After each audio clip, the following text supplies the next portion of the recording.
jërë ngeen jëf yéen suñuy abonné seen chaîne bii di L'oreille du Monde TV dafa fas yéene waat yeesalaat ab doxalinam lépp ci gën di leen bégal moo tax ñu di leen ñaan ngeen di aimé suñuy vidéo di ko commentaire waaye di ko partager ak seeni soppe ci commentaire yi nag lépp lu ngeen bëgg ñu yokk ko mbaa ñu wàññi mbaa ñu di ko defaraat ci suñu ay contenu ñu ngi leen di ñaan ngeen ñu ko bindal ndax ñun yéen lañu fi nekkal ngir di jaamu seeni soxla.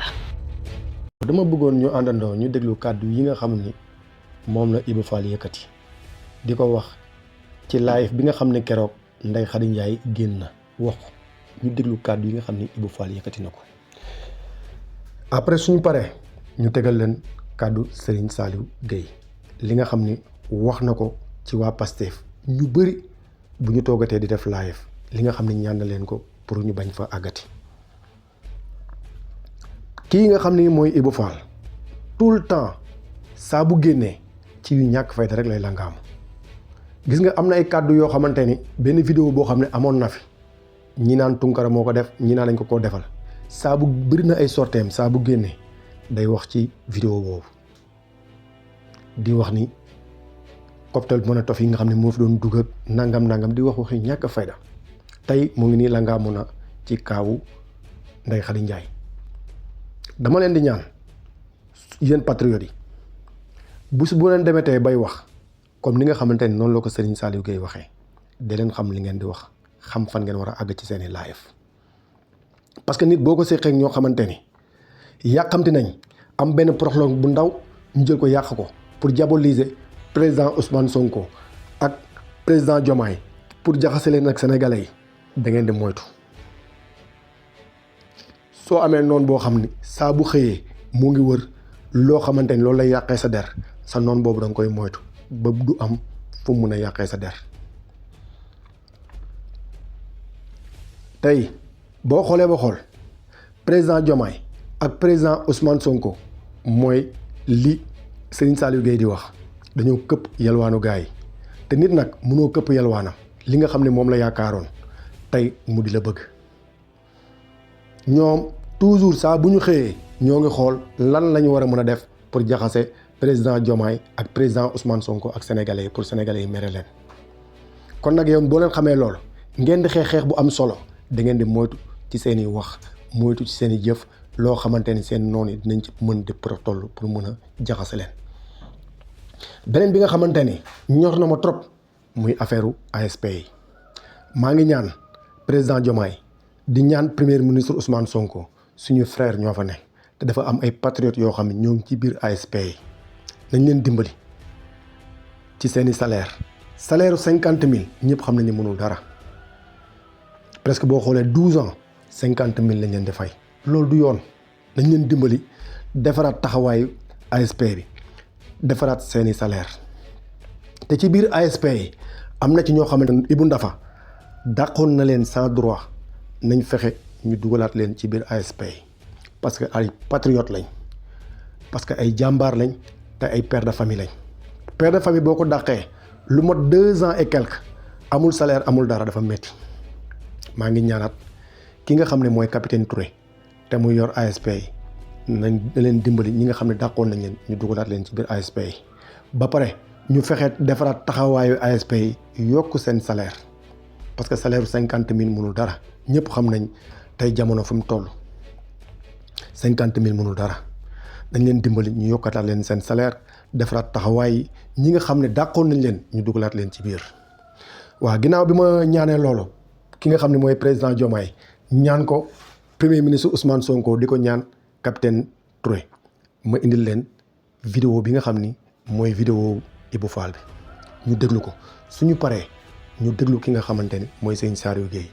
vrai patriote bi ñu déglu ay kàddoom yu am solo yi nga xam ne yëkkati na ko jëme ko ci affaire live Ndeye Khady Ndiaye bi ak ci patriote yi li mu leen di dénk di ñaan nag yoor journal boobu di yoor yéen patriote yëpp ñu ngi leen di ñaan abonné leen ci ngeen jàppale Serigne Saliou Gueye mii ku jare jàppale la parce que tey Serigne Saliou Gueye mënoon a def mag ñu ñàkk fayda yi dañ def encaissé toog jaay sa ngor jaay sa lépp toog am sa xaalis di ko dundee mënoon na ko def mais defu ko dafa choisir patriotisme nekk ci di ko doxal kon maa ngi leen di ñaan yi ñëpp dem leen ngeen abonné ci page Yoor te ngeen jënd journal ngeen di jënd journal bi booboo jëree jënd mais journal yi fi nekk di diaboliser nañ ko boycott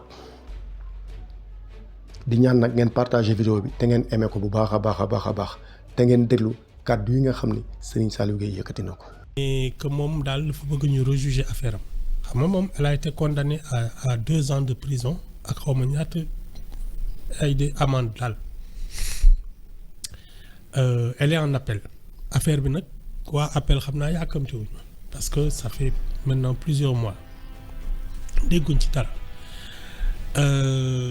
dégg gis naa fi mu nekk nii mu def benn vidéo naan ko moom les couples présidentiels ak primatorial ak waa primature remercier wuñ ko ña ngay décorer ay nit te moom daf ci jàpp ci combat bi waxa ratatatatat bon léegi nag li indi coow li fi mu nekk nii c'est que dafa ubbiwaat Sweet Beauty dégg naa Almadi la nekk nee na léegi day def cosmétique ak spa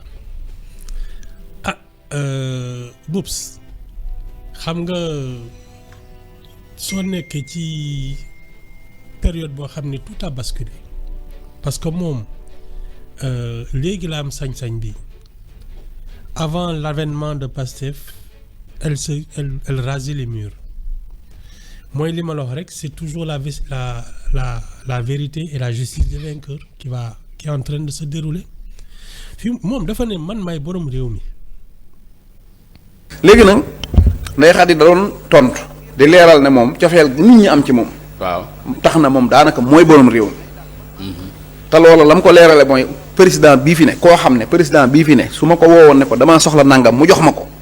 ak keneen ku politigul sax su ma ko woowoon ne ko damaa soxla nangam mu jox ma ko kon réew mi maa ko moom. waaw ñu daal di dem daggate une seconde ca loola ne Ndeye Khady Ndiaye nee na moom réew mi.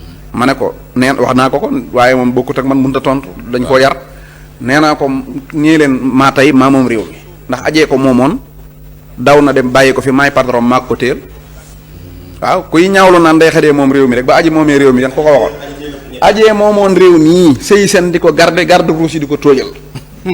waaw bañ na ko ba Gabriel Kane nee na aji bu masaan bëgg a yëngal Sénégal day wax damay xaru. waaw république bi yëngu. kon kooku aji moomoon réew mi. waaw xëy na daw bàyyi fi réew mi kay patron mag ko yoral rek ba keroog muy ñëw bu ñëwee ñu joxaat ko. waaw amul problème bu ñu fontoo Sénégal tàmbaliwut tey. xam nga loolu. waaw loolu façon de parler la xale yi dañ koy wax loolu xale yi dañ koy wax maa téye réew mi man maa téye réew mi ci sama loxo. waaw moom la xale yi dañ koy wax. loolu exactement façon de parler la rek. non ça sous-entend bien des choses xam nga man ñemewu ma wax jooju man munu mën naa dama téye réew mi moom maag samay mbagg. kese man munu ñemewu ma loolu. moom su canooyee caméra xam ne lii Sénégal yëpp koy dégg dina wër àddina bi mu ne maay borom réew mi elle sait de quoi elle parle moom ak ay kii entourage waaw am na lu mu xam am na lu mu téye. en tout cas daal am na fu mu téye. non ñoom la daal seen biir. c'est tout mais y a d'autres soutiens parce qu'on ne peut pas parler de militants de Pastef mooy ñi nekk ci diaspora bi. léegi dañ jëful. ñii naan maa doon financer ay cocktail molotov di saaga ñii waaw c'est-à-dire c'est le partage du butin qui a un problème am na ci ñoo xam ne on les a servi am na ci ñoo xam ne ba léegi dañu mer ndaw si nag dafa mel ni daal tey mu neex ëllëg mu naqari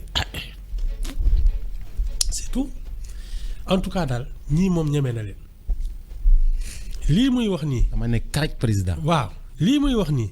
y a 1 an ñeme woo koon wax nga xam ne kay ñoom seen biir la. oui mais en fait cette affaire devrait être enterrée comme. Enterrée non. Ah, mais non. c'est le début des émeutes. affaire Sweet Beauty bi. moo indi li fi xew yëpp. xam nga fii laa toog ne la Adji Sarr elle a changé le destin du Sénégal tas nañu Pastef tëj ñoom Ousmane Sonko dëkk baa ngi seddu guy. xam nga moom moo tax ba léegi le gars n'a pas pu être candidat wala loolu dañ ko fàtte. Adji Sarr moo tax. Sonko mënul nekk n'a pas été candidat wala loolu da nga ko fàtte. non du moom de. c'est Si. deuxième affaire bi. non deuxième affaire bi ak Mame Mbaye Niang deuxième condamnation bi. il a été condamné par contumace moom lañ njëkkee. ah. voilà il n'avait plus de droit par contumace.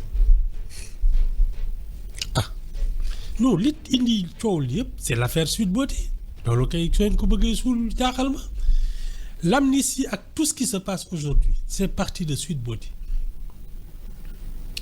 déggoo fii ay conférence de presse mortal combat indil jàppal kii machin ay test ADN nañ dem tribunal demuñu tribunal loolu fekk yow ko fi ah dem janoog juge. voilà yooyu yëpp xew na fi c'est parti de là.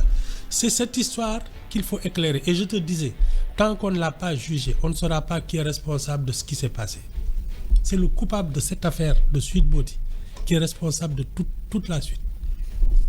yow Ibou Fall tokkatu yàmbaa bi suuskat bi da nga defe ni sénégalais jëluñu la boo ñëwee toog ak DJ Boussou suus gi ngay suus di ree rek di wax lu la neex ñaari yoon nga may yore ni yore jàll ca Guinée ma ne tekk tey laa lay faj ba nga nekk nit régleel sa bopp def sa bopp nit torox nga def xoolal ni ngay solo ci mag mu day ni yow yaa mag ñàpp dégg naa coow li gis naa ko sax sama page Facebook mais tu sais waaw man dafa am yoo xam ne souvent du ma ci bëgg tardel sama bopp j'ai vu daal benn communication d'un ami de France je crois Landing qui dit que il faut écouter dans l'intégralité les propos de Ndeye Khady. ok parce que il dit que dafa am ay coupures yu ñu def et cetera pour manipuler la communication de Ndeye Khady Ndiaye je ne sais même pas yàlla xam na xawma ci lu mu intervenir xawma lu mu wax waaw mais daal ci jàngat bi ma wax et ça je le dis au plan vraiment purement formel que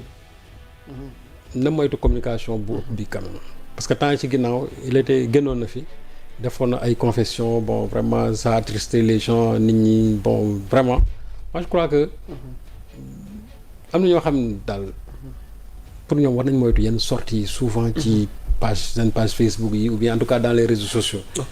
Bon il y en a ñi nga xam ne bon c'est des activistes comme yenn patriotes yi yooyu ñoom loolu moom ci seen ADN la bokk ñooñu moom je crois que il leur faut cette présence là dans les réseaux sociaux. Mais quelqu'un comme Ndeye Khady moi je crois que dafa war a gën a toppatoo njabootam ak liggéeyam. On l'a interrogé récemment defoon na benn sortie mais na moytu parce que xam nga communication dafa garaaw mooy indi très souvent nga wax benn affaire. On le sort de son contexte. jox ko beneen sens boo xam ne yow sax dootoo woon gis. Et c'est ça la puissance et la dangerosité des réseaux sociaux. Et je crois que Ndeye Khady même si je n'ai pas écouté vraiment sa communication je mets témoin. Mais je crois qu'elle a été victime de ça. Que ne on a pris ses propos et si je m'en fie au propos de Landing. jël nañ communication jël nañ ci leen neex teg nañ ko et finalement ça fait peut-être tilt au niveau des réseaux sociaux voilà donc je crois que daal loolu laa mën wax dans la mesure où franchement gis naa ko mais man xam nga à un certain moment man y a des choses que je préfère ne pas écouter y a des choses que je préfère ne pas écouter c'est comme si rek souvent yenn insultes yi ñuy def ci réseaux sociaux yi yenn gars yi di ma ko envoyer wala yenn moi je préfère ne pas écouter parce que man li may déglu toujours damay bëgg nekk loo xam après moo ci jógee rek. damay amaat benn daf may amal njëriñ daal mais y a beaucoup de choses yu may gis souvent ci réseaux sociaux yi. bon. vraiment man et puis là aussi vraiment j'en profite. pour dire à certains patriotes yu nekk ci réseaux sociaux yi. waaw ñu jeexalee foofu waaw lan nga leen bëgg wax. c'est-à-dire que dama leen bëgg wax. l'attitude des patriotes. waaw ci biir réseaux sociaux yi waaw. seen taxawaay ci réseaux sociaux yi am na solo trop. ok mais moytu leen di relayer lu ngeen gis parce que souvent man. La plupart du temps quand il y a par exemple des sorties yoo xamante ne nii dafay ŋàññi ñoom Sonko wala des fois ay yenn actes yoo xam ni c'est bon c'est des paroles offensantes ou bien blessantes yoo xamante ne nii dañ koy jëmale ci Sonko wala njiitu réew wala ci keneen. ci seen page yi laa koy gisee. mais ñoo may informé c'est-à-dire moo gisee xool ci ñoo may informé or. ñoom suñ ko relayé woon du ñu ma informé te ni ñu may informé noonu la ñuy informé ñeneen ñoo xam ne peut-être bëgguñu woon sax qu'on les informe de ça. ok et gisuma ban profil la ñuy téere parce que moi je crois que bu fekkee ne da ngay xeex benn système. ñoom ñuy nga xamante ne dañuy génne loo xamante ne yow jàpp nga ne lii. dafay ŋaññi parce que souvent da ngay gis ñoo xam ne ni da ngay gis ku génne ku manqué de respect Ousmane Sonko nga ne waa lii procureur war na cee wax. waaw procureur war na cee wax mais yow yaa ngi koy diffuser te souvent tu as plusieurs vues ci loolu procureur ñoom mais waa cybercriminalité ils ont tout hein. ok pour man kon loolu jarul ngooy gën parce que cybercriminalité am na ñoo xam ne loolu rek mooy seen liggéey dañuy surveiller réseaux sociaux lu fi génn yëpp gis nañ ko. c'est important. lépp laa xool lépp lu fi génn xool gis nañ ko ñoom dans les réseaux sociaux. cybercriminalité boo fa demee. ils ont tout. donc jarul par exemple nit manque de respect Sonko wala Diomaye wala quelqu'un d'autre. nga génn ko en disant procureur waxal ci lii mais yow procureur waxal ci lii mais yow wax nga ci. c'est-à-dire que tu relais les mêmes propos xam nga souvent li gars yi naan ku jot li saaga nga waxuma ne saaga ngeen mais c'est-à-dire que moytu leen. piège yooyu parce que defuñu ko parce que peut-être ñenn ñi dañu xamul wala seen njort du woon loolu mais c'est-à-dire conséquence bi nga xamante ne moo ci mujj am finalement ça donne l'effet contraire donc su fekkee ne man jàpp naa da ngeen bëgg a communiquer y a beaucoup de choses à communiquer mais ñi nga xamante ne ñooy manqué respect kilifa yi di leen wax yenn yi ñoom bàyyi leen ak seen i relais ñoom ñu génn leen ko am na solo ñoom am nañu ay relais nañ leen ko génneel mais il ne faut pas qu'on fasse de vous les relais ñoom de seen i njombe parce que yu ci bëri yéen a koy génnee defu leen ko parce que yéen vous voulez manquer de respect à vos autorités je sais que c'est pas du tout cela mais nag aussi vous tombez dans leur piège vous tombez dans leur piège parce que yéen naxar na leen ba mën leen ko ñàkk bañ a génne mais génne bi mooy gën a yokk naxar bi parce que bu ngeen ko génnee rek quelqu'un comme man nga xam bëgguma ci woon jot dinaa ci jot quelqu'un d'autre boo xam bëgg ci woon dina jot te day tax naxa bi gën a kii moo tax man très souvent su ma gisee yenn yi nii rek damay avancer je préfère ne pas donc loolu daal vraiment laa bëggoon ñaan mais les jeunes patriotes je sais qu'ils sont très engagés et puis le travail qu'ils sont en train de faire dans les réseaux sociaux c'est un travail excellent qu'il faut encourager et je crois qu'il faut même les encadrer dans ce qu'ils sont en train de faire gën a jox vraiment un truc très formalisé ci li nga xam ne ñoom moom la ñuy liggéey waxtaan ak ñoom faire de sorte que yenn dérives yi yenn nit ñi def ñoom duñ leen ko relayer et qu'il relaie surtout li nga xam ne moo soxal gouvernement bi je suis très content quand je vois quelqu'un comme Jean-Michel Sène ñu génn dëkk yi ñu koy acclamer par-ci par-là quand je vois les travaux de Cheikh Tidiane Dièye gars yi di ko à Touba gars yi jël di ko wane mais je dis voilà des choses yoo xamante ni ça je veux bien le voir parce que lii mooy am moomal njariñ réew mi mais des gens yi nga xam ne les chroniqueurs qui passent tout leur temps à tirer si ñoom Sonko mais laissez les ñoom seen wàllu bopp ñu relayer ko seen bopp mais qu'ils ne fassent pas de vous de façon vraiment peut-être indirecte yéen seen en tout cas leur relayeur loolu daal vraiment moom laa leen di ñaan macha allah